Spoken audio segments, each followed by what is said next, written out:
Hi, I'm Warren Zenna, founder and CEO of the CRO Collective, and welcome to the CRO Spotlight podcast. This show is focused exclusively on the success of chief revenue officers.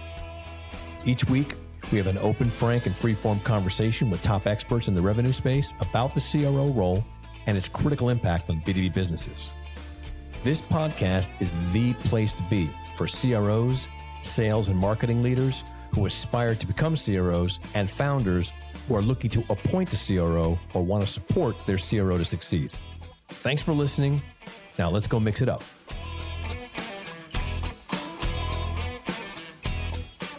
Hey everybody, welcome back to the CRO Spotlight podcast. I'm Warren Zenna, founder of the CRO Collective.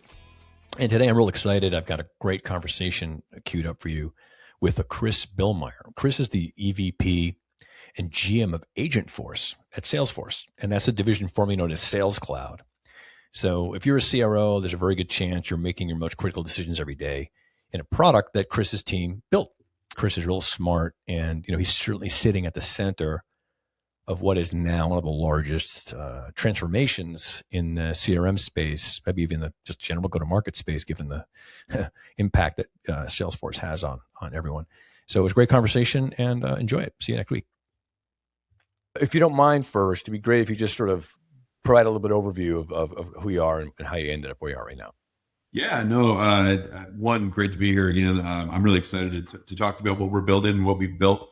So I'm Kris Billmaier. I'm the EVP and GM of Agentforce Sales, the artist formerly known as Sales Cloud at Salesforce. I've been in role for about 2 years now. I've been at Salesforce for about 8.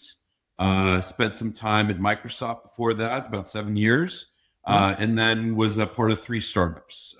I ran biz dev for one, ran product for another, and founded a third. So that's kind of me in a nutshell. And yeah, it's a really interesting time in how agentic tools are reframing the whole seller and CRO landscape, and it's exciting. Yeah, it most certainly is. I mean, this is the number one topic I have with all my clients right now is this exact topic. So let's get into it. So the first thing I'm interested in is, you were a pretty solid baseball player. You had the NCAA record in your batting. Was it like 4? What was it again? It was like 4. I don't know that I set any records, but yeah, in the postseason, I was pretty good. Yeah, I played 4 years at Notre Dame, and it's great to look back on those. And you times. Played in. You went to the minor leagues after that, right? Yeah, spent a little time riding some buses in Florida. It's great. It's great story. But yeah, about a year in the minor leagues, and then I was told, time for me to move on. Yeah, I totally understand. Well, it's really cool. I mean, I my son was a baseball player, and it was really cool. I love the sport.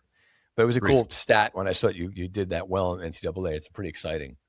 So now one interesting thing is you've never been a CRO. I've never been a CRO. Exactly. You build the tool that basically provides the dashboard for every decision they make. So I'm just curious what your thoughts are on that, because it's fascinating, right? To be in a situation where you're building the tool, right, that all CROs use, and you've never sat in their seat before. I'm just kind of curious how your perspective informs the tool and how you reconcile that distinction between the people who use it. Yeah, no, it's a great question. In my role that I sit in, I'm definitely not a CRO, but I'm definitely accountable to the overall business that I run. And so I do my weekly forecasting just like every CRO does and whatnot. But I spend a ton of time with our customers. I spend a ton of time with our CRO. I understand how he works and how his team works. And, we have a number of OU leaders who are amazing sales leaders who are, the CRO of their region or whatnot, that I spend most of my time with. So I'm pretty well in tuned to what they need. And I hope I'm well in tune to what our customers need so I can build the best products to support those outcomes. But yeah, it's a daunting job. I can only imagine. I mean, I'd say like the number one thing that we find happens with all of our CRO clients is the first endeavor mainly is data cleanup, data enrichment, data management, and the CRM sits at the center of that. Mm-hmm. And how to make sure that the data that they're being informed by is actually giving them the truth that drives the decisions that they make. So how do you make those distinctions on your end when you're building the product and you ship it out? Like what's your relationship to the way in which you hold such a important and critical dashboard feature in the way in which critical revenue leaders make their decisions and the amount of requirements they have to ensure that it's always being refreshed? And I guess on second top, how, in your view, do you see Agentforce being able to sort of mitigate that stuff in a different way? Yeah, I think the answer is kind of the same. So I'll say that I think of everything that we're building right now has to be reborn in AI. I don't think there's any option to that. So while we built great SaaS tools, we're absolutely extending them and rethinking them in the world of AI. And to your point, great AI and great experiences come from great data. And so as we think about not only CRO and forecasting and dashboard experiences, but the rep experience, the overall SDR, VDR experience, all of those data sets need to come into play to generate the context of what a company looks at. And so having your data foundation is absolutely critical. And it's not just looking at like your apps data, it's looking at your call recording data, your email and engagement data, because when you're a CRO and you're forecasting, you know, you can go off gut and feel and conversations with your best leaders. But what I'm seeing more and more is the conversations that are being had with customers actually inform the decisions on forecasts and on overall looking at how the business is performing and confidence they're in a much more efficient and effective way. So the data foundation is critical. So do you see the dashboard going away? Do you think like the entire front, like visualization dashboard interaction interface is going to disappear? Are we just going to be querying Salesforce verbally and asking it to make determinations for us? Like, what? I'm just curious how you guys are looking at this world. I know right now was recently the announcement that came out about the headless CRM, which I think, by the way, makes obviously perfect sense for a lot of reasons. But I don't know how much you can reveal. What's the sort of product path you see this going down? And when you look at the future of CRM as a system, where do you see it's headed, particularly because of the influence you guys are going to have on the way this entire sector of the marketplace takes place? Yeah, I think headless is absolutely the right move. I kind of made the statement a little while ago that I want to be where our sellers are. I think our sellers live in Slack, they live in ChatGPT, they live in the native Salesforce interface, they live in Teams, and they live in Gemini. So kind of anywhere our seller exists, we want to return intelligent results. And that can be query based to return like Tableau Dash or a traditional CRM dashboard that you can engage with, or it can return data. But I don't see like the idea of the traditional dashboard that a CRO looks at going away. How you get to it is probably going to change, because right now you point and click in CRM to get to your favorite dash, you pin it on a page. But if you're living in Slack on a day-to-day basis and you want to understand, what's my forecast accuracy this week, or what's my, projected attainment to quota, if you're a seller, well, we can return that visually. And I think that's the beauty of the headless mindset, is like wherever you are, we can be with good outcomes and good experiences. For sure. So, I mean, I think one of the things that I'm also curious to hear about is what are 150,000 companies are using your system right now. You probably have the greatest data on CRO success and CRO failure as a result. What are the common things that you see are happening with chief revenue officers when it comes to data management and also just in general, like forecast management, that you're actually utilizing when you develop this product? And how do you address those things? Like, give us some insights on your perspective on the CRO role from the Salesforce perspective, and having like probably the greatest database of analysis than I think anyone could possibly have. What's the general idea or viewpoint you have on the role? Yeah, I think, well, one, I think you hit it. Like, we have an amazing context of what makes great organizations. I would say sales organizations generally, how companies have success.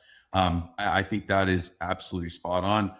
The way we're learning from it is we're basically looking at best practices across all data sets and using it as we think about influencing our overall product. So I'll give you one example.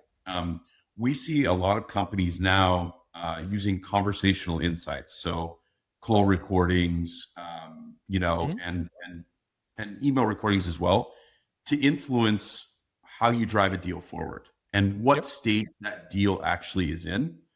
And to me, the insights that are generated from those calls, from those emails, from those conversations are potentially even more compelling to move a deal like to stage 5 or whatever than a rep going to that deal on a Friday and saying, I'm doing admin Friday. I'm just going to update all of these records based on my recollection of the week versus an actual log of the week. So if you think about that at scale, like if you're managing 10,000 reps and you're the CRO, it's all waterfalling up to you. And the better the insight can be at the rep level, the better we can aggregate it for the CRO to have a more predictable, kind of understandable forecast and overall revenue stream. Is the way I see it. There's a lot of companies that today are still, having those conversations. What's your gut on customer X, Y, and Z? How are we going to move this forward? What's your mutual close plan? When the data could be telling a very different story. So we're using all of that data to be way more predictable and actionable on, hey, this deal is going to fall through the cracks. This one's set. This is what your actual forecast looks like for the quarter, for the month. Hey, everyone. I want to thank you again for listening. Get great comments across LinkedIn and other channels about the show, and it's really gratifying to see that we're having an impact on you. Another thing I wanted to let everybody know is that we also produce events. About 2.5 years ago, we started these CRO roundtables, predicated on the idea that, two premises. One is CROs are looking for other CROs to talk to, which is really true. It's a very lonely job. And how do we get a bunch of CROs in a room where they're not being, let's say, disintermediated by panel discussions and sponsorship events and demos and stuff, and really give them a chance to talk to each other? So we created a roundtable event that is essentially that. It's a 3.5, 4-hour discussion between 20 and 30 chief revenue officers. And these are amazing events. The format took off. People love them. And I get requests all the time as to when is your next CRO event. So to that end, I just want to let you all know that we have a number of roundtables coming up over next year, over the next 2026. And I want to share them with you so you can, if they're in your market, you can come. So the next one we're having is going to be in London, actually, in February 24th in London. So if you happen to be a chief revenue officer in the UK or even in Europe and you want to come by, you'll be hearing about it more on my website and LinkedIn, but put it on your calendar. And then following that, we're probably going to be doing an event in San Francisco in March. There's going to be one in New York in March. I'm going to do another one in Chicago, probably in April. And then I'm going to do an event in Boston. I'll do an event in Atlanta. I'm going to do an event in Salt Lake City. I'm going to do an event in Austin. And I'm going to do an event in Los Angeles or the Southern California area. So those dates are to be determined, but they'll be going across all next year. And these events are taking on huge momentum.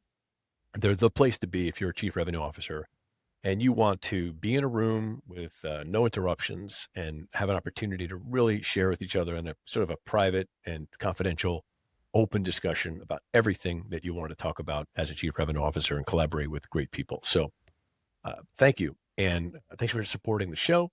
And I look forward to seeing you at the events.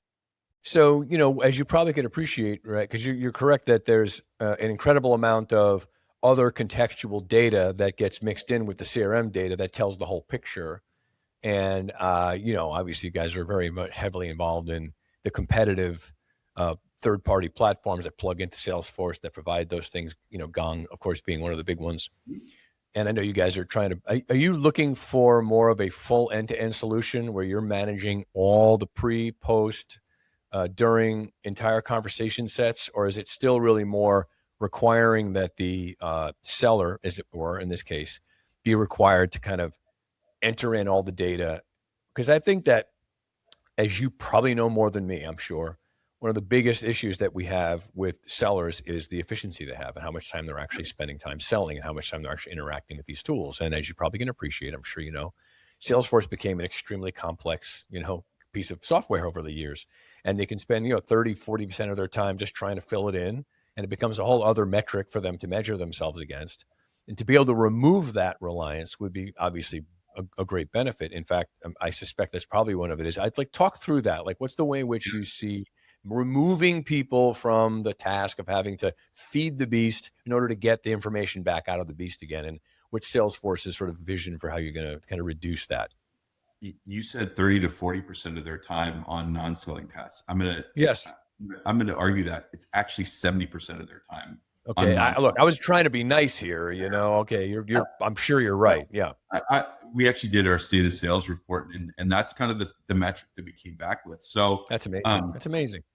It's amazing. And it's like, wow, think of the efficiency we can actually give back 100%. If we're able to just let a seller do what they want to do, which is get in front of a customer and close business. So a couple of things. One, I'm not really calling us CRM anymore. I think of our tool as agentic revenue orchestration. So we, like so many of the people in our ecosystem, also build on top of the data sets that we have from leads, accounts, contacts. And I think about the sales cycle really is about growing pipeline, growing deals, and growing revenue. And the way I think about that is very, very significantly changing. And so when I think about what a rep used to spend their day doing, it was, cold prospecting, going through LinkedIn, spending hours going back and forth with the customer, trying to find a time to book a meeting, building copious account plans, and then to your point, like updating CRM based on all of that data that you've gathered. I think that's really a thing of the past, and we're shipping pretty fast. So we've introduced several products that help streamline that overall. We just shipped an agentic prospecting tool where you basically define your ideal customer profile in natural language. We go out and we bring back new prospects, or we enrich existing. That's a huge time save. Once we do that, you wake up to a hot lead list every day. You can assign those to an agent that actually learns and contextualizes all of the data that they know about that customer and that they know that you fed it. And they reach out and they email back and forth with the goal of qualifying the lead and booking a meeting. Now, I think like the things of booking manual meetings, I think that's now a thing of the past. And imagine all of the data that we have historically from your CRM, but all that we've learned through those conversations with a customer and an agent, or just that we've learned from the knowledge of the web or 10Ks, or whatever, that all feeds the account plan that we've auto-created for you. So your job now as a seller is to walk into a meeting with your account plan in hand and understand the customer or the prospect on day one like it's day 100. And from there, from all those conversations, we're actually going to move pipeline along for you. We actually give you suggested next steps. So I'm really excited about the efficiencies that we're going to drive because it's also going to drive growth. Yeah, well, I could see it all happening. And, there's already ways in which a lot of these things you're describing are sort of being cobbled together through, various tools. The rev tech space is just ridiculous right now. What's going on? I'm talking to probably like 10 different new AI-based rev tech platforms a week at this point.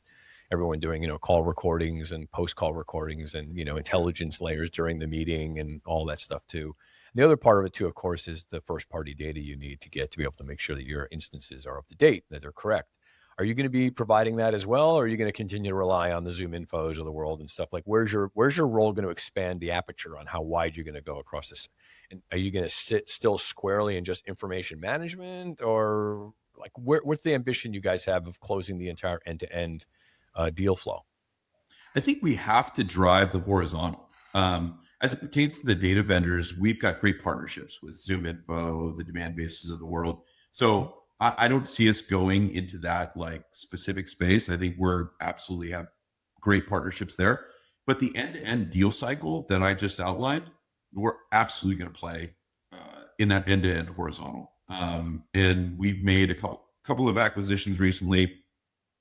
We bought and launched an agentic prospecting tool called Bluebirds that we've just relaunched.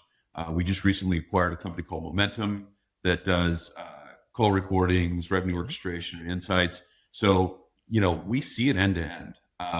And I would say we're solving role by role. The first role we solve for is the rep in the agentic world, to where I believe now rep is managing or should be managing a team of agents that all have the same goal, which is burn down my quota over the time period that I need to burn it down and do so intelligently. The next role we're really focused on is the CRO. And to me, that's really exciting because I think all of the things that we've done for the rep are going to make what we're doing for the CRO so much more efficient and so much more streamlined, because every detail that you get from those reps and every deal they close and every point that you can make that is like I have confidence in my quota. Mm-hmm. We're just going to cascade that up for the CRO and make it really, really efficient for them. That's good. Let's talk about that a bit. So first thing, let's make sure we're on par with the kind of definitions. So the CRO in our world, right, as I'm sure you might be already probably aware of this, is someone who oversees all the revenue aspects of the business, right? End to end, right? From acquisition all the way through marketing, through the sales cycle, the pipeline, customer engagement, customer success, renewal, maybe all the way to advocacy. If I'm a chief revenue officer today, and the way we approach it is you're coming in, you're the architect of the entire revenue system, and you're building an end-to-end solution that identifies the ICP, refines the ICP, identifies that ICP, pulls that ICP into your world, gets a sales funnel going, get that conversation started, get the customer to close, et cetera. Do you see the CRO the same way? And if so, how do you see Salesforce's context changing around widening the aperture of the way the CRO operates, or is it still really mostly a sales-focused endeavor for you guys? So a couple of things. One, you used the term that I've been using a little bit at different stages of the sales role. You said revenue architect. Yep. I think that is exactly what a CRO is for the company. And I think revenue architect is what our actual reps turn into for their patch or their accounts. So I totally agree with that. I think the interesting conversation is, are sales and marketing coming together a little bit more? Because what you just outlined kind of blended the two. It does. And I think that they should be at this point in B2B, obviously, not consumer marketing, but in B2B, I think sales and marketing should be two sides of the same coin as opposed to two separate organizations with different leadership. In fact, I think that's a big part of the breakdown that we're seeing. I would venture to say too, that even worse would be the customer success organization, where I'm sure you agree that customer growth and customer expansion and customer advocacy is a much more efficient way to grow your business than trying to get new customers. But too often, the customer success organization is often some other faraway land. Sales tosses it over to them and hopes to God that delivery does a good job. And I think a CRO needs to bring all these things together. And the sales and marketing functions are clearly the area that can be easily patched together. And I think, given what you guys are doing, I see a huge opportunity for that to become much, much more integrated as part of a solution for a chief revenue officer. I think we're absolutely getting there. I would tell you that, the way we think about product at Salesforce is, kind of what we've called cloud by cloud. So we have a sales cloud that I run. We have a service cloud, which a peer runs. We have a marketing cloud, which another runs. But the work that we're now doing internally, I can tell you for the last several months, my teams have been working hand in hand with the marketing cloud team to build, account-based marketing, to think about high-scale campaigns that are two-way conversations, all of these things that can be done by one or the other. And as we're building that because we do see kind of a merging of the mindsets, if not the role. So I think it's a super interesting time for that. Thanks again for listening to the CRO Spotlight podcast. We're excited about all the great guests we have. And more importantly, we're excited mostly about you for being avid listeners and supporting the work that we do here. Feel free, please, to share the CRO Spotlight podcast with any of your colleagues. We just think there's a great wealth of information here and want to get the word out to as many people as possible. And your support of the show is really appreciated. I wanted to share information about a program that we offer called the CRO Masters Council. The CRO Masters Council is a bi-monthly group of 6 seasoned chief revenue officers who are looking for a chief revenue officer board of directors, so to speak, that they could share what's going on with them, collaborate with ideas, get some feedback on what's going on in their current role. And these are great conversations. I facilitate them. The CRO Masters Councils, again, they're twice a month, and they last for at least 6 months to a year. So if you're interested in having your own CRO suite, your own board of directors of chief revenue officers, it's a private, confidential conversation that we have. It's infinitely useful. Imagine having a room full of other chief revenue officers you can talk to and say, hey, I'm working on this, or have you guys figured that out? Or I'm having this issue right now with my business or my results. These are just invaluable conversations with chief revenue officers. Chief revenue officers have a very, very unique role. It's a very lonely job, and only other CROs understand what you're going through. So that's why we created this program. So if you're interested in being a member of the next CRO Masters Council, which we have a number of them being put together right now, just go to my LinkedIn and DM me Masters or Masters Council, and I'll follow up with you and set up a call or send you some more information about it. Looking forward to seeing you there, and thank you. Yeah, so that's really interesting because the whole reason that we started this entire endeavor 6 years ago was CROs were relegated to being sales leaders almost exclusively, which created a lot of silos in the way that the entire revenue engine was being, pushed forward into the marketplace. And that created all sorts of problems. So the idea of the revenue architect being this leader, and I like this idea too, of the idea of like a sales rep actually being their own revenue architect on an account basis. That's a really wise way to look at it, because 2 things happen. One is you're engineers in a way. As a rep, you're more like an engineer. You're engineering a series of data sets and different conversation intelligence and different layers of data that allow you to kind of carry conversation through much more intelligently, much more efficiently, and you're allowing other technologies to carry through some things for you. But also what it does too is it creates more opportunities for sales reps to train themselves early on to become CROs, as opposed to being stuck in one segment of the marketplace, which is a problem we're seeing today. So I'd be curious to know where you see revenue operations fitting into this conversation. Do you see that sort of becoming like an ether, or is it still a segment? Is it still a function? When you think about RevOps, what do you think? I think that's a really good question. Nobody's asked me that question yet. I think it's still a function, but like all functions, as it pertains to the overall sales cycle, it's automated. It's augmented in certain ways we haven't really built around yet. But I think about like deal approvals, things of that nature. Being more, I don't know, it feels like it's just going to get more and more streamlined based on the guidance that you can give and set and say, this is how the company operates. This is what we think is passable, and this is what we think is objectionable. But I'd be curious to get your take, because you obviously have a mindset here that I have a strong point of view on this. And I think it's interesting with RevOps, because I have a lot of respect for that particular domain. It was such a necessary thing for a period of time, probably like a good seed of like 10 years, where revenue operations became the brain behind the revenue engine, right? It was somebody or some group that just really understood how to manage data and metrics in ways that was able to kind of cross across all streams of this funnel that you and I are talking about.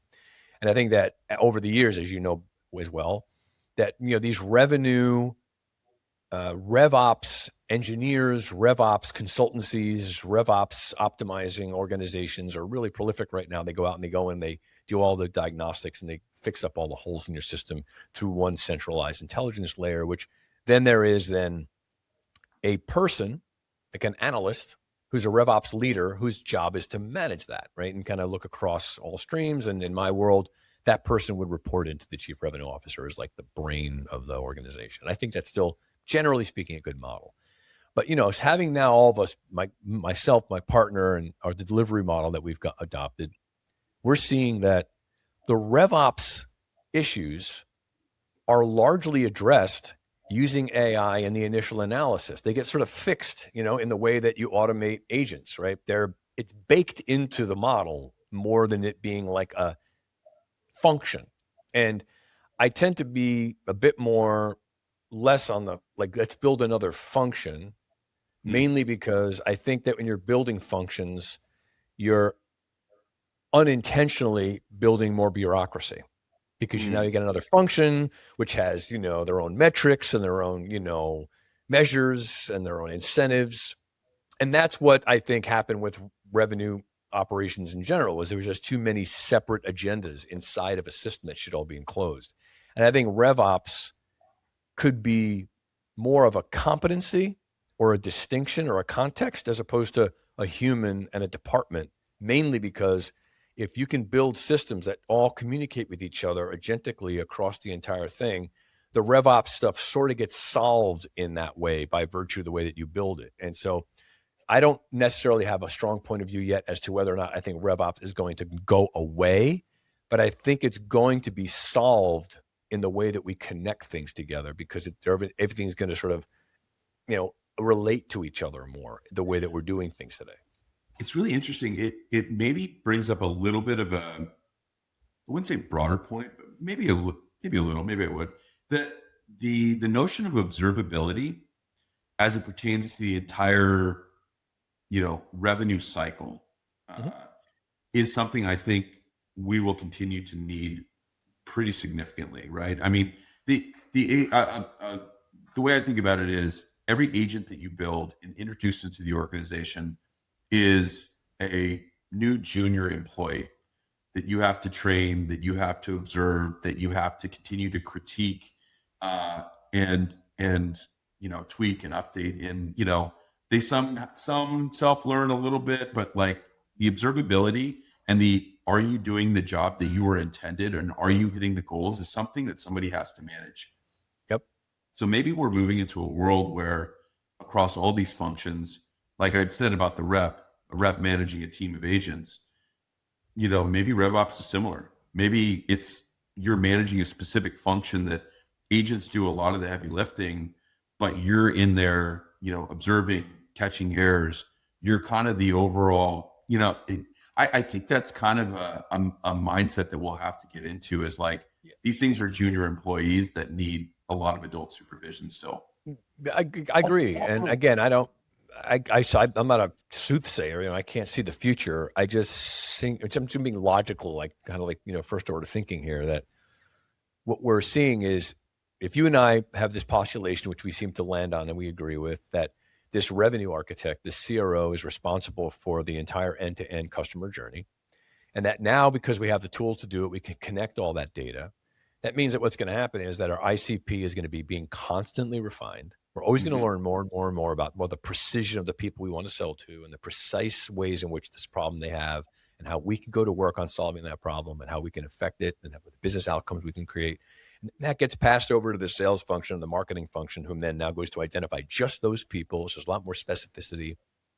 Then the sales organization is much smarter about the way they talk to those people and diagnose those people, and how they deploy the solution to those people. And that's connected right now, as we're talking that way, right into the customer success organization. It's now engineering a value creation, model around how they're going to reach those ROI, and how the business outcomes are going to be produced, and how long is business impact going to happen. And that can be measured when it does. And so then that information gets looped back to the beginning again, to marketing, and it just gets smarter and smarter and smarter. And I see the RevOps organization like living inside of that wheel, but not being a separate thing. But you're correct. There needs to be someone whom analytically has oversight over how that stuff is being interpreted, because things change, right? You buy a new company, you get an acquisition, the market changes. All of a sudden, new data needs to be entered into the system to update it.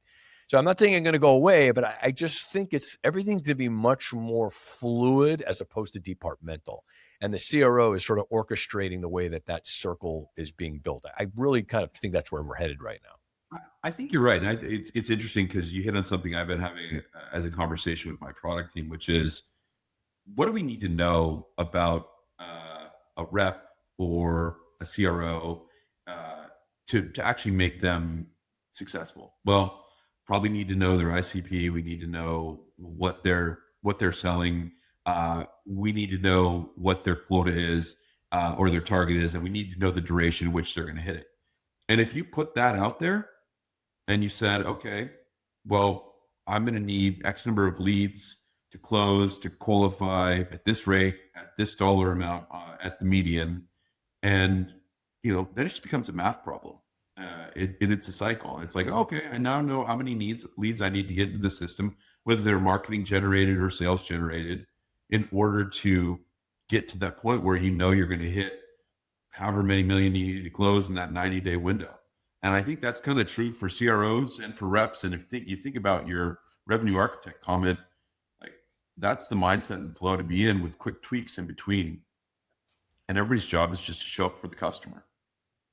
Yeah, I agree. I think it's a really interesting refinement. I think if I would add another layer to it, it's not just how many leads do we need, because I think that was the mistake that we fell into for many years. Just get more leads and fill more leads, and we're playing this percentage game, and it wasn't really about what is a lead. Like, define that lead for me, and maybe your TAM shrinks, but it's a better TAM because it's more got more potential, right?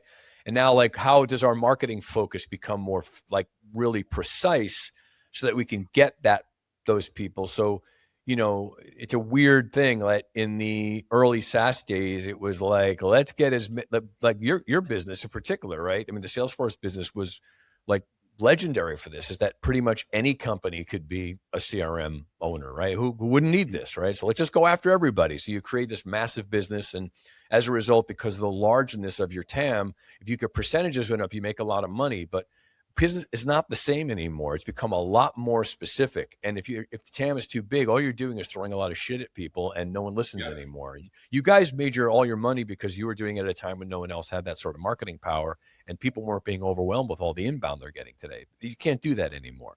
So I think what we're seeing is businesses are getting a lot more verticalized, right? So that the TAM is more precise. And I think like a tool like yours can help bring a lot more precision. So you need less people doing the right work for the right people in the right time.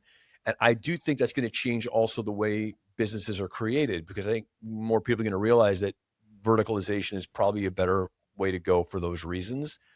And this is where I think we're seeing a big shift now, is how CROs are being evaluated. Like, I'm curious to know what your thought is. What is today's chief revenue officer? Like, how would you define one, and the characteristics and the competencies that they possess that makes them a great one in your world? I mean, I look at one, I agree with everything you just said in efficiency around a target. And going back to something we both said earlier, is like the data that drives that, and the data that you can capture is so critical in order to make decisions on who I need to talk to. I'll give you a great example. We just launched this agentic prospecting tool a couple weeks ago. The number one signal that is missed that indicates the hotness of the lead? What's that? Follow up in 6 months. I'm not in my buying cycle right now. That's recorded in a call, or never recorded, and that nobody follows up on. Mm-hmm. But you have that insight, boy, it's pretty easy to do. Anyway, that's just the power of data and how we're putting the overall system together to make that point exactly. That's right. If you don't mind, I just want to touch on that, because I love that, what you just said. And here's what we see. Give you folding on top of that. The reason that the reps don't follow up, it has to do with quarterism. Is that if I'm told by somebody that I'm selling to, they can't buy for 6 months, they're off my list because my quota can't be attained by continuing to talk to this person. So now they're like, based on my incentives and the way in which I'm put to market, I've disqualified that person because they don't fit into the way in which I'm being asked to hunt. Whereas in fact, you and I agree that that person probably down the road will become a customer, but I'm not incentivized based on the way I'm being managed to follow up with that person in 6 months. So I just don't, they become like a memory for me.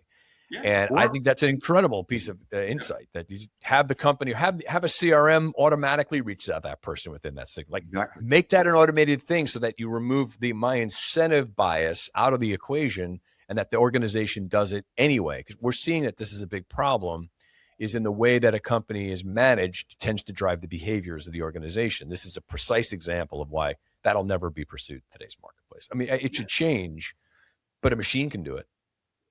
Machine can do it, or a machine can give you the insight to do it. If it's a hot enough lead and you still want to not like, you want to go after them anyway, but I think that's a super insight. The CRO role, the ideal CRO role, I think now is a strategic thinker who is a coach player of his team, his or her team, and seen as a strategic advisor to their customers.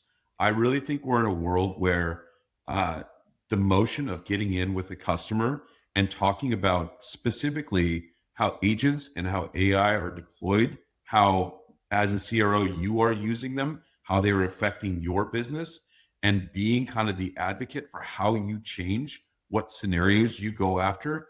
That strategic advisor relationship that you need to have with your customers, I think, is paramount for CROs today. I agree. I feel like you. Doesn't happen enough. When I'm working with our clients, with chief revenue officers, we're developing, we're training them, and we're deploying them. What we tell the CRO is you should be thinking about people as future advocates for your product, not future customers, right? So if I want to get more people into the funnel, and I want to get the right people in the funnel, the first thing you should do is you should be talking to everybody who's renewed. It's your first conversations, and ask them, why did you buy from us? And then why did you renew? And I would want to capture all the data that led up to all the conversations that they had that related to them making the purchase and when the value was created for them and that they renewed. And I would loop it back over to the marketing organization and say, what's common about all those people? What made them buy and made them renew? Identify those people and find more of them. And I want to talk to them. And I want to find out why people didn't buy and why they walked away. There's no better data than that. And I should be talking to customers all the time because I have a sales organization that's talking to prospects, and they should be trained knowing how to pull them into the funnel. But it's the people that are using the product that either leave or rebuy that will give me the best insight, which means, to your point, and I'm agreeing with you, I need to have an amazing relationship with our customers, and they need to think that we're batting for them and that all we're doing is thinking about them. And I just don't think that for a very long period of time that was enough of a context. It was more like, just get more deals. And if we churn, we'll just go get more deals, build a better, efficient engine of deal capture so we can kind of replace lost customers. And it's a very obvious, as you can appreciate, extremely inefficient way to go to market. If I'm a CRO, I'm thinking about that. That's a much larger context. And I also think it's not somebody that just came from a sales organization whose job was to go out and try and, get more deals. It's someone who's more interested in revenue, getting it done more efficiently, making more money per dollar, per customer, and having to spend less money to get those customers because you know what's going on with them so well. That's the engineering of it that I think. I agree with you. It's a very people person kind of a role. Thank you so much again for listening to the CRO Spotlight podcast. This podcast is an important plank in the CRO Collective communication strategy, and we're really thrilled to have such great guests on here. So listening and sharing the podcast with other people is really vital because we want to get as many people listening to this great stuff as possible. A couple things to note. If you're a aspiring CRO or a recently hired CRO or even an old salty CRO, and you're looking to either become a chief revenue officer or improve your chops and gain some more insights and improve your competencies as a chief revenue officer, we offer the CRO Accelerator course. It's 5 years now. It's the first CRO-focused course that was out there. It's a 15-week course that is populated by aspiring chief revenue officers and CROs We're pretty selective in terms of who can be a member of the CRO Accelerator course. It's people who are probably more ready to be a CRO right now. They have a number of years under their belt as a revenue leader, whether it be a sales leader or a marketing leader or even a RevOps leader. And they either want to move into the C-suite, or they're CROs that want to just make sure that they win in the role. So if you are interested in being a member of the next cohort, please just write me a note on LinkedIn. Just DM me, CRO Accelerator, and we'll set up a time to talk. And then I can send you more information, give you a brochure of the course. So again, CRO Accelerator course, 15-week program for aspiring and newly hired CROs. Take advantage of it. It's been great. And you'll see some more information about it on the website. Thanks. I think you made this point earlier, but it's much easier to retain a customer than find somebody net new, which is churn is like something I focus on. We focus on as a company daily, like make sure we have happy customers. And also, you talked about finding lookalike customers, finding those white space where, hey, this customer did this and that's related. I think that's amazing. I also think that in the world we're in with AI, customer stories and proof points are mission critical for customers, for sellers. If you can tell a confident customer story and have a customer stand up for you, I mean, that's your proof. And I'll tell you, as somebody who leads a pretty big product, that's the thing that I value the most, are those customers who, we've had success with, that are so staunch in their belief that Salesforce is helping them and helping them grow their business, that they're willing to stand up for us in the media, at Dreamforce and other places. That's the true sign of an amazing customer relationship that should influence another customer more than any seller ever could. Yeah, we have a number of advocates that are really had amazing outcomes from what we do, and we occasionally actually bring them onto sales calls. Yeah. And they say, yeah, look, I'm a customer, and I'll tell you right now, it's great to have an advocate who's willing to take the time to say, look, I would absolutely tell people about this because it works so well for me, and I'm more than happy to do it. And you want to create relationships where customers will advocate for you that way. And I think a CRO needs to think that way. And I think the original chief revenue officer, when I first started doing this, was someone whose job was to build a sales organization. And I'm not at all eschewing the value of being able to do that really well. I'm just saying the system has become much more complex, and the way that customers are buying and the way that they, the decisions that they make and the complexity of the marketplace has required a much different thing. So I'd like to just switch gears a bit here. And if you don't mind, I'll hear a little bit more specifics about the rollout, like how Agentforce is being deployed. And if you could also give us a window into the future of what you see happening over the next, let's say, 6 months, and what your relationship is like with the large language models, like, the Claudes and the Chat GPTs, and what degree to which are you relying on those, and how much of it is dependent. I'm really fascinated, sort of the guts and the engineering and the rollout of these things. Sure. Yeah. So, traditionally Salesforce had been what we call a 3-release roadmap company. So you ship 3 times a year.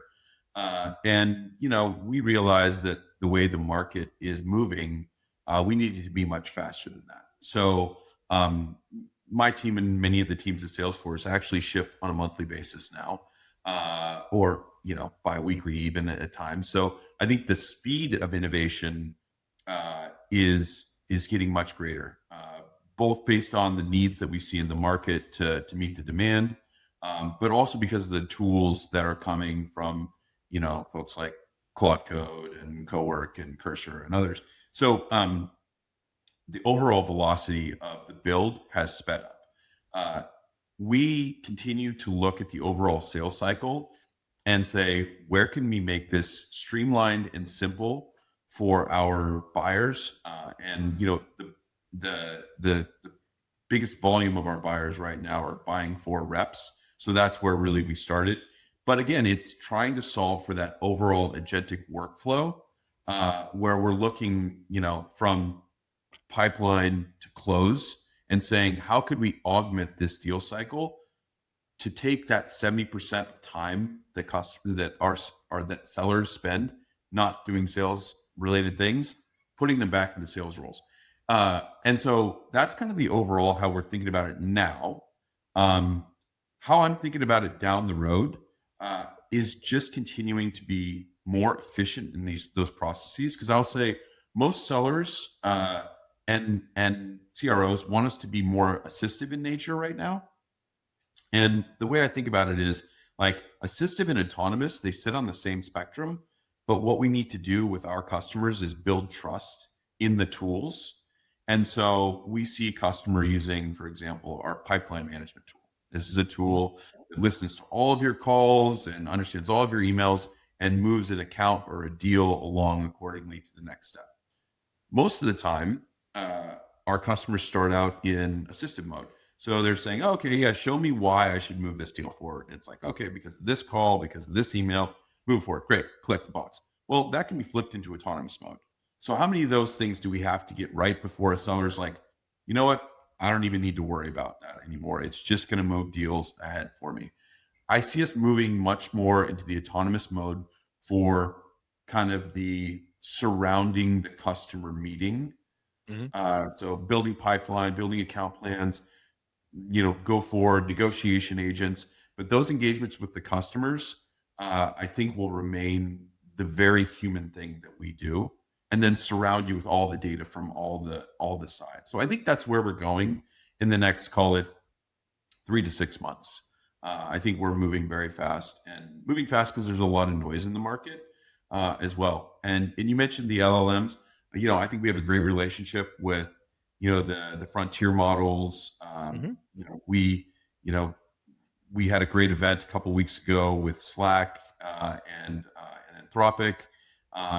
So great relationship there. We think they're helping us power what we do best, which is extend the sales process and make it streamlined. Do you think that the sales rep is going to disappear, or what's the role of a sales rep going to be? Like if it gets shrunk down, like there's like that really thin layer of efficiency, you can get that person working a lot more. Like for example, I mean, like the SDR, the BDR. Do you think these things are sort of gone? And what's the future of that sales organization structure look like now? I actually think it grows because it is more. I think the sales organization grows based on demand, but also improved efficiency and growth. I think we could have like some 10x sales teams coming through, and I'll give you an example of how one of the ways we use our tools inside of Salesforce. So we have a team of SDRs that we look at our lead score 1 through 5, and ones and twos they had in the past gone on the cutting room floor. Nobody followed up. The 3s to 5s all were given to an SDR to qualify that lead, to book that meeting. What we did was we said, we're going to take our engagement agent, our SDR agent, and we're going to apply it to all those 1s and 2s that had never been touched. And so over the last 8 months, we've generated over $100 million in pipe based on things that were left on the cutting room floor. And the individual who leads our team of SDR agents told me to manage that volume of leads, that would have taken me hiring an additional 400 people, which I just don't have the budget to do. So I think what happens is these leaders, they manage hybrid teams of people and teams of agents, and teams of people managing teams of agents as well. So I think that's what the roles evolve into. And I think we all need to be pretty creative in how we look at these tools and how they can help our efficiency. Because at the end of the day, I think these agents, whether customer facing or background or employee facing, they should all be attuned to the same goal that the seller has, which is driving their overall quota. And I think we do that, we can drive massive efficiencies. I agree. And we have we're mapping out this thing right now on our end about sort of like you just said, like a pod or team, like a pod like grouping of people inside of a revenue organization. So to go in line with what we were talking about earlier, instead of having like a marketing team and a sales team and a customer success team, we'll have like groups of people that all work together among those disciplines, but as a pod with agents that are managing those outcomes for them. And that each one of those agents is smarter. And then there's a kind of a compounding of the data that goes across the pods to make them all smarter as you keep on sharing more and more. It's like if one pod seems to be working better than another, well, then that information can easily be ported over to the other ones to make sure they all get smarter and smarter and smarter as a result of everyone's compounded data. I think you make a really good point there, because I think these the agents need to be coached like junior employees at the start. Absolutely. Need to learn and need to be and need to have goals. And as teams, we need to have goals for our agents because and they need to have specific use cases. So in your pod, I'm sure your agent's going to fulfill a specific use case and have a specific goal, and you're going to hold it accountable for that. And if it's not meeting it, you're going to retrain and retrain and retrain. That's what needs to happen. Precisely. Yeah, it's incredible. Well, look, I appreciate this conversation. This is great, and real excited about this. When we saw the announcement from Benioff about the headless CRM, my partner and I were like, okay, it's happening. Everything that we were talking about is happening now. Because this is obviously you have such influence over the marketplace, given the place you have, that it's going to drive a lot of this stuff, and we're real excited about it. But really appreciate you coming on and talking to us about this. And anything else that you want everyone to know, or any things that are coming up that are important that the audience you can tell them about, that maybe an event that's coming up, or some updates, or anything that you're looking to get them to do? Any actions? Well, we got Dreamforce in September, so it's a little ways off, but I would say keep attuned to what's going on Salesforce.com. Follow me on LinkedIn. We're always announcing new stuff. And the thing that I want to make sure is that we don't get ahead of where our customers are, and they always know that the things we're building for them, and the things that are going to have the most impact. And we're trying to be as outward as possible on everything we're doing. Headless has been the latest announcement, but we're just really excited with where the market's going and our place in it. And I really appreciate you having me on here today. I think it's been a great conversation, and this has been awesome.